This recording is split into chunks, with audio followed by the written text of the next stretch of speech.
So here's the annoying part. The cancer virus can do something. It can create now a cancer cell.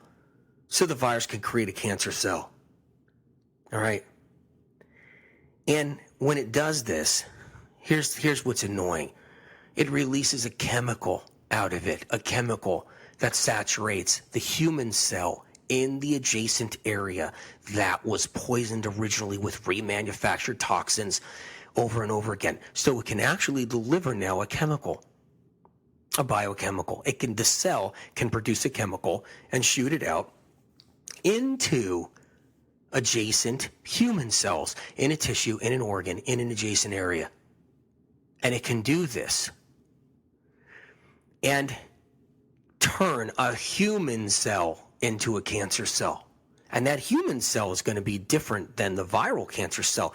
And this is something science and research has not discovered.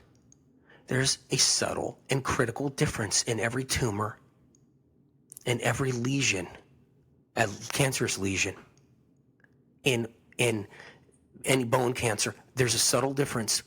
There's viral cells that literally pose identically as the human cell, cancer.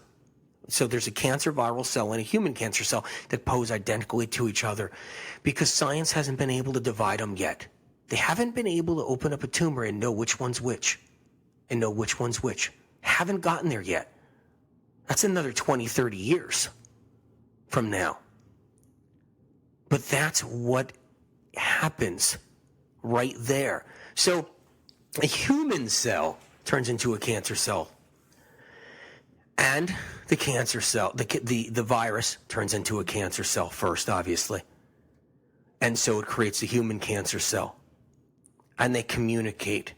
And they start to share the foods they like. They start to share communication for what the cancer likes to eat. Yeah, what that cancer likes to eat, which we're going into a whole bunch of other stuff. So I hope you're enjoying this ride, and you're not upset or anything else. Just maybe some, like I said, lemon balm tea is one of my favorites because why? It's one of the most powerful anti-cancerous teas that I love. So I love the lemon balm, but peppermint's good too, just to, relax overall as well. Chamomile's okay. So whatever you got in your cupboard, let's do it. So let's go back into this. Let's go back into the different factors and everything else. So as more cells gather in tissue and they can actually poison more cells. So we need that before multiplying occurs. We need a poisoning to occur. So the virus is poisoning more good cells. They're dying. It's remanufacturing again.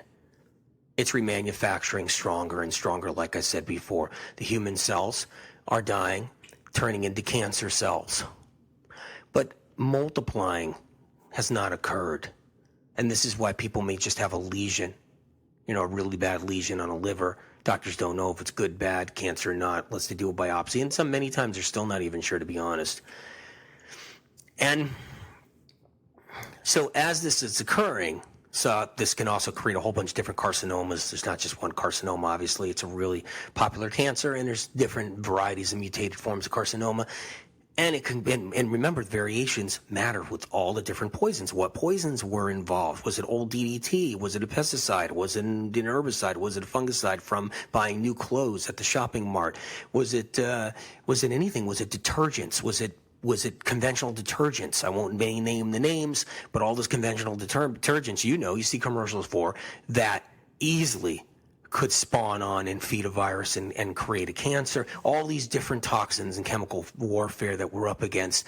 So what occurs after a while is a tumor can start because the human cells that are cancerous now, they're staying alive more than they're dying. So more than they're dying off, they're staying alive. Because cancer cells at the beginning can naturally die off. They can naturally die off. They can't, just like a virus, because the virus fed it information. And so, but the reproduction of the poison is so toxic, so dangerous, that's saturating more and more cells. And the cells start to accumulate while alive and mutated. and they group together, and they start forming a very microscopic membrane, extremely microscopic vessels, kind of like blood vessels, really small, and it starts to connect them all together, kind of like when you go to a tree and you saw all the different veins on a leaf, but more so than this, kind of like a beehive, kind of like that too, and it starts to connect, but having an ability to feed itself what it needs, feed itself the poison it needs, feed itself the food it needs to stay alive. And so it groups itself. But as it groups itself and encapsulates a whole bunch of viruses too that are also mutated. They become one. But what has to grow out of it is angiogenesis. Well, angiogenesis, you know that. That's not nothing new. Angiogenesis. But I'll tell you something new. Angiogenesis, okay, are these different blood vessels that are coming out like tentacles so the tumor can grow and mass produce and take in more tissue or even take in more cells through angiogenesis. Viruses tend to try to deliver human cells up the veins of the blood vessels, the angiogenesis. Viruses start to become, from the outside of the tumor, delivery systems. And adrenaline's a big part of this. If you're under too much stress, you're going through hell, all these different things are going on in your life. Adrenaline can help open up the tentacle, the angiogenesis, and science has no clue about these parts. And I want to give you the forewarning on these different pieces. And it helps drive cells up that the viruses are bringing up. Viruses can bring cells up and also deliver them up in different ways, up these tiny blood vessels. And the adrenaline prompts the blood vessels to open up even wider. It's why people who are under enormous stress and don't take care of themselves and have any anti-cancerous foods and all these different things can come down with a cancer. So as this is happening, these tentacles, these blood vessels are reaching out. The tumor can grow, the cancer can grow, but it's going to need more fuel and more food, and that's where the important stuff really comes in to try to stop cancers, try to reverse cancers, try to prevent cancers, and it's foods and how foods work.